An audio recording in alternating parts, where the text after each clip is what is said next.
You might not even realize it. You might be surprised to learn that the way you've been finding pleasure on your own, your personal practice of masturbation, after you hit 60, could be quietly, day by day, hour by hour, undermining that precious sensation, that deep connection you feel with your own body. This isn't speculation or some unfounded theory. This is an alarming truth.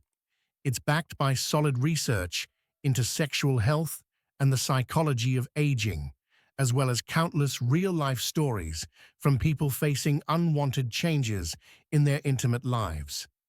We're often told that sex and intimacy just naturally fade as we get older, like it's just something that happens, can't be avoided. But the reality is much more complex.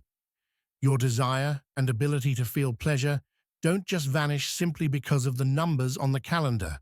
However, they can be worn away or numbed by habits that seem harmless, little mistakes we make in our own private space, often out of simply not knowing any better or not paying attention.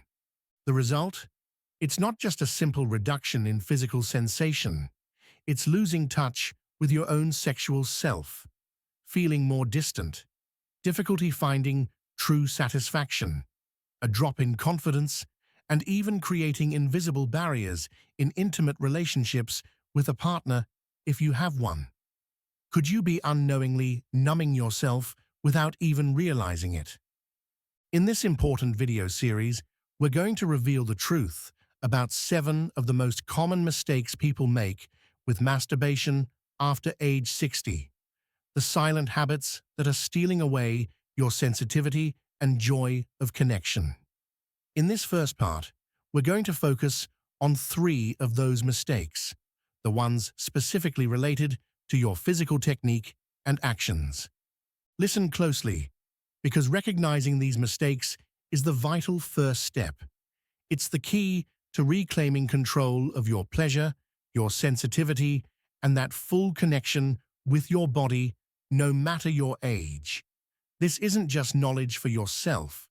It's also the foundation for a more fulfilling and healthy intimate life in your golden years ahead. All right, let's dive into the first mistake.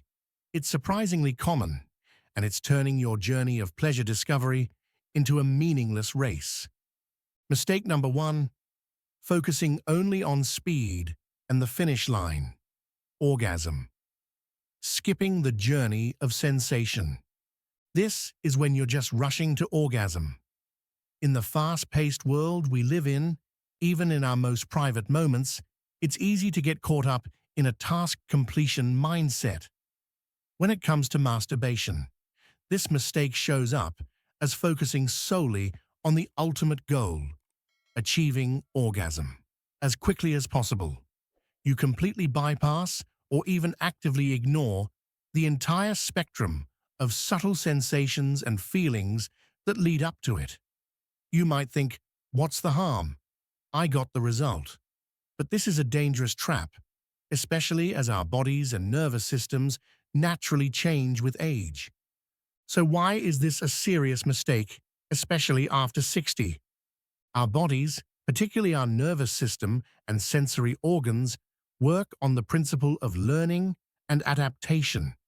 When you repeatedly stimulate yourself aggressively, focusing only on speed and force to reach orgasm quickly, you're unintentionally training your brain and body. You're teaching it to respond only to those fast, strong types of stimulation. It's like eating fast food every day. Eventually, you'll gradually lose the ability to appreciate the subtle flavors of a carefully prepared meal. Similarly, your nervous system will gradually become desensitized, numb to the gentle touch, the vague but arousing feelings, the subtle waves of pleasure that could spread throughout your body. After 60, it can sometimes take longer to build arousal and reach a sexual response. Nerve endings can become slightly less sensitive. Blood flow to the genitals might decrease a bit. Rushing through the process, skipping the warm-up and slow exploration phase, only makes these changes worse. You're trying to force a reaction your body isn't prepared for, missing the opportunity to awaken new neural pathways or discover different sensations that could bring unexpected pleasure. The quiet but devastating consequence. The immediate result is a shallow experience. Instead of a rich, multi-layered journey of diverse emotions and sensations, masturbation becomes a mechanical act, a single-minded race to the finish that feels almost lifeless. You might still achieve an orgasm, but it's a shallow orgasm lacking the deep connection and sense of wholeness with your body. In the long run, the consequences are even more serious. You're creating a neural rut, making your body less and less responsive to gentler, slower stimulation. The kind of stimulation that's often the foundation of intimacy and harmony in sex with a partner. This can lead to frustration, feelings of incompatibility, and even avoiding intimacy altogether, because your body has become accustomed to a threshold of stimulation that's too high and too specific. You are literally numbing yourself to the ability to feel the subtle, warm, spreading pleasure and deep connection your body is fully capable of providing. Furthermore, focusing only on the goal creates unspoken pressure. If you don't achieve orgasm as quickly as expected, feelings of failure and anxiety can creep in, turning an act meant for relaxation and enjoyment into a new source of stress. This is especially true with the changes in orgasmic response that can happen after 60. The way out: slow down. Make each act of self-pleasure a conscious exploration. Focus on your breath, on the smallest sensations arising on your skin, in every muscle fiber. Allow yourself to savor each stage, from the initial stirrings of arousal to the building waves of pleasurable sensation. Remember, the journey is just as important as the destination, and sometimes it's in the journey itself that we find the most unexpected and profound pleasure.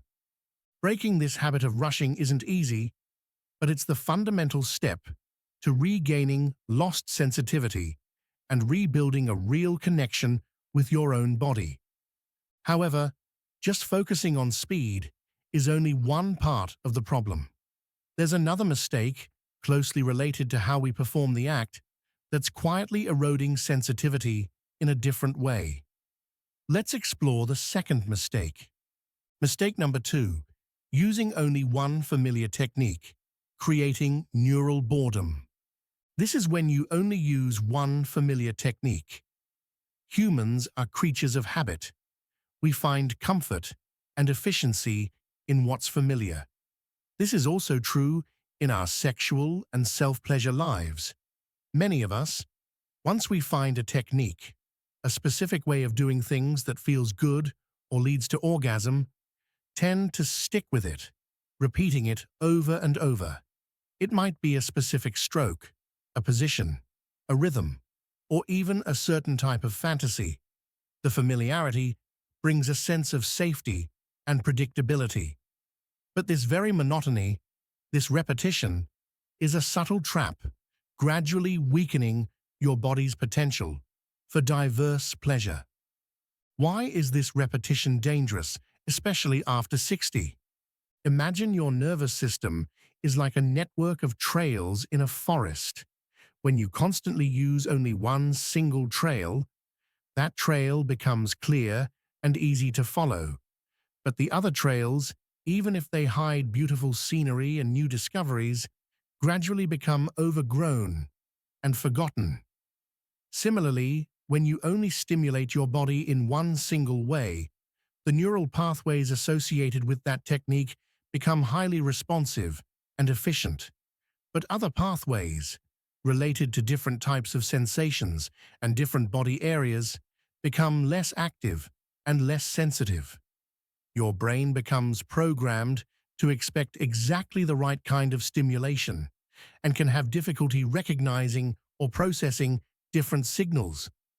After 60, as mentioned, you might experience more changes. Sensitivity in some areas might decrease, while other areas might actually develop new sensitivity. Rigidly sticking to an old technique can cause you to completely miss these new potentials. You might be trying to knock on the door of a house no one lives in anymore, while other doors are wide open, welcoming exploration. Furthermore, hormonal changes and blood flow can affect how your body responds. A technique that worked perfectly before might not bring the same sensation now, leading to frustration if you're not open to experimenting with new things. The consequence of neural boredom. The first and most obvious result is a gradual decline in pleasure and excitement. Like eating the same meal every day, even if it was delicious at first, eventually it becomes boring. Repeating a single masturbation technique makes the experience monotonous, lacking surprise and the joy of discovery. Orgasm might still happen, but the overall feeling is one of something's missing, not fully satisfying. More importantly, you are limiting your own range of sensation. The human body is an incredibly rich landscape of pleasure, with countless hidden sensitive spots and areas. By focusing only on one point or one technique, you've denied yourself the opportunity to explore this entire territory.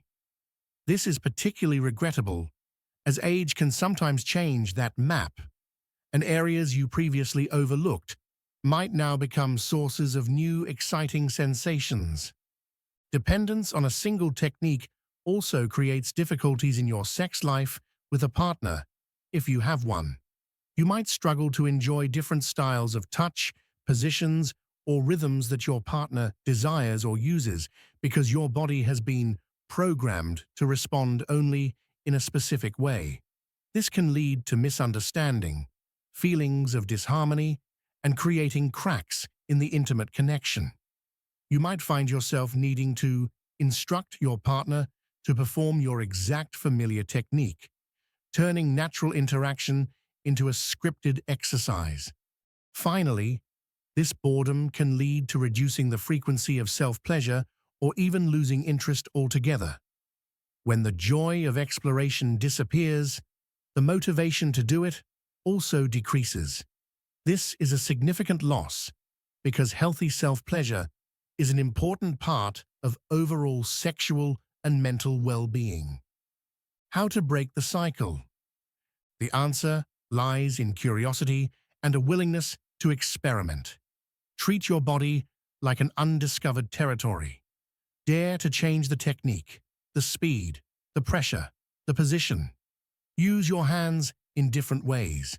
Explore areas of your body you usually ignore. Maybe your scalp, earlobes, neck, lower back, inner thighs, soles of your feet, fingers, toes, anywhere else that brings a pleasant sensation. Experiment with temperature, warm or cool, or different textures, carefully. If you use a tool, try different settings, shapes, or ways of using it. The goal isn't to find the new best technique and then cling to it, but to cultivate an attitude of openness, exploration, and flexibility.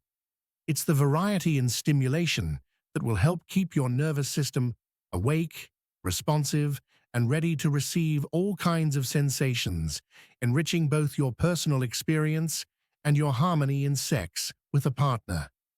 Breaking free from familiar routines might take a little initial effort, but the reward is a wider world of sensation and a deeper connection to the boundless potential for pleasure within your own body. However, diversifying technique is only part of the solution. There's another factor related to the intensity of stimulation that's causing a quiet but incredibly concerning kind of wear and tear on your sensitivity. Let's learn about the third mistake. Mistake number 3, overusing high-intensity stimulation. Numbing out your nerve endings. This is when you always seek intense sensations. In the modern world, we often have a tendency to believe that stronger means better. From sounds and images to even personal experiences, we are surrounded by high-intensity stimulation, and this trend is no exception, even in the private space of self-pleasure. Regularly applying or exclusively seeking very strong stimulation, whether it's very firm hand pressure, very rapid speed, or especially using a vibrator on its highest setting, might seem like a shortcut to pleasure, but it's actually an extremely dangerous double-edged sword. It's quietly numbing out, taking away the subtlety of your precious sensory nerve endings. Why is high-intensity stimulation particularly dangerous after 60? The sensory nerve endings on your body, especially in sensitive areas like the genitals, work similarly to our hearing. Imagine constantly listening to music at a very high volume. Gradually, your ears will be damaged, and you'll find it harder to hear small, subtle sounds. Your sensory nerve endings are the same. When they are constantly forced to receive stimulation that is too strong, they protect themselves by becoming less sensitive. A phenomenon called desensitization, or reduced sensitivity. Your brain raises the threshold required for a sensation to even be registered as pleasurable. After 60, the natural aging process may have already reduced the sensitivity of many nerve endings. The skin in the genital area can also become thinner. Continuously assaulting these areas with high-intensity stimulation not only worsens existing reduced sensitivity, but also risks causing microscopic physical damage to these delicate sensory nerve endings. Furthermore, the body's ability to recover is slower with age. Nerve endings need rest time to recover their original sensitivity, but if they're constantly being bombed by stimulation, they won't get that chance. Using a vibrator on a high setting is a prime and increasingly common example. While vibrators can be wonderful tools for exploring pleasure, using them only on the strongest settings, especially for long periods and frequently, is one of the leading causes of decreased sensitivity. The body can become habituated to this artificial, high-intensity vibration and gradually lose the ability to respond to more natural, subtle touches from a human hand, your own or a partner's. The consequence of numbing out your nerve endings. The direct and most alarming result is the loss of sensation. Areas that were once very sensitive may now feel numb or deadened. You might notice you need to use more force, faster speed, or significantly higher intensity than before just to feel anything. Gentle caresses that once brought pleasure now feel meaningless, not strong enough to cross the elevated threshold of sensation. Your fertile landscape of sensitivity is gradually becoming gankoi. This leads to increasing difficulty achieving orgasm naturally. You might find yourself entirely dependent on that high-intensity stimulation. If it's not available, for example, if your vibrator battery dies, or when you're with a partner not using a tool, reaching climax becomes almost impossible. Feelings of helplessness and frustration are inevitable. In a relationship with a partner, the consequences are even heavier. Your partner may feel rejected or inadequate because their efforts at caressing and natural touch aren't strong enough for you to feel. This mismatch in the need for stimulation intensity creates a large gap, causing serious hurt for both of you and eroding intimacy. You might find that you can only achieve pleasure with a specific tool and high intensity, turning intimacy into a pressure-filled task instead of a loving, shared experience. This numbing out isn't limited to physical sensation. It also affects the mind-body connection. When sensory signals are weakened or missed, the communication between your body and brain becomes impoverished, reducing the depth of the emotional experience and the mental satisfaction that comes with physical pleasure. How to protect and restore sensitivity. The key lies in adjusting intensity and diversifying. Focus on listening to your body. Start with the gentlest stimulation and gradually increase the intensity slowly, only to the point needed to feel comfortable and pleasant. Don't assume that strongest is best. Explore the full spectrum of sensation, from touches as light as a feather to firmer pressure, and learn to enjoy it all. If you use a vibrator, treat it as a tool to assist, not the only source of stimulation. Use lower settings, vary the patterns, and most importantly, take vibrator vacations. Alternate using a vibrator with using your hand or other techniques that don't rely on high intensity. Give your nerve endings time to recover and remember how to respond to more subtle stimulation. In many cases, sensitivity can be significantly restored if you reduce stimulation intensity and are patient over time. Don't get discouraged if it feels difficult at first. Think of this as a process of retraining your nervous system, aiming for subtlety and depth instead of just the surface. Protecting the sensitivity of your nerve endings is protecting the gateway to rich sensation and deep connection. Don't let high-intensity stimulation numb out this precious gift. However, these are just 3 of the 7 common mistakes that can impact your intimate life after 60. To truly connect more deeply with your body and fully reclaim your pleasure, we need to understand the other crucial aspects, the link between your mind and body, exploring your entire body, essential support like lubrication, and those hidden psychological barriers. We'll be revealing those remaining 4 critical mistakes in part 2 of this video series. If you found this video helpful and valuable, please show your support by hitting that like button. Share this video if you believe this information could help a friend, family member, or anyone else you care about. And most importantly, if you haven't subscribed to the channel yet, please hit that subscribe button and turn on notifications right now so you don't miss part 2 when it comes out and all our other important upcoming content. Thank you for listening to part 1. See you in the next video.